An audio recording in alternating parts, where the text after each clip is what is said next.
J'ai l'immense fierté de vous dire que le magazine La Furia est dans tous les kiosques. Je suis allé dans mon petit bled, il y est.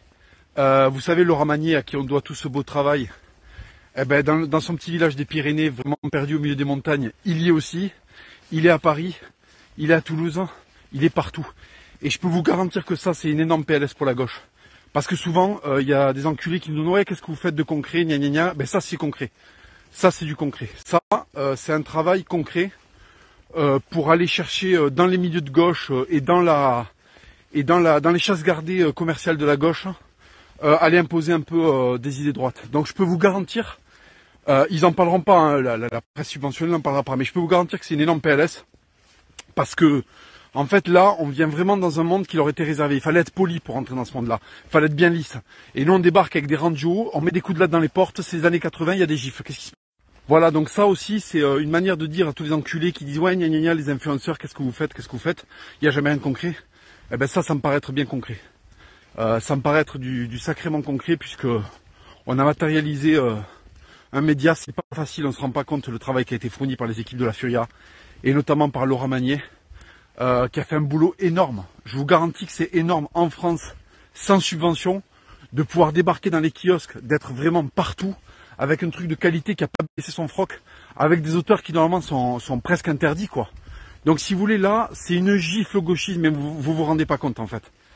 Ça annonce vraiment, ça prouve qu'on avance, et ça annonce qu'on peut continuer, qu'on ne va pas s'arrêter là.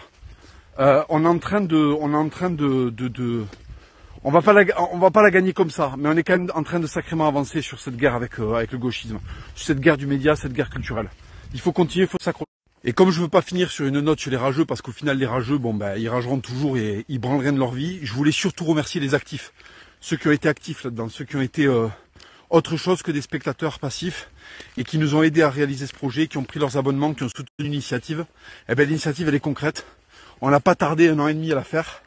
On a fait ça franchement de manière tout à fait sérieuse et dans les temps on s'y est tenu, on a été pro. Je vous dis, Laura Magnier, allez vous abonner parce qu'elle a fait un travail énorme. Elle vous tiendra au courant des prochains projets qui vont arriver. Mais voilà, la Furia est lancée, pardon, et c'est grâce à vous. Non, la Furia c'est pas encore, la Furia c'est cet été.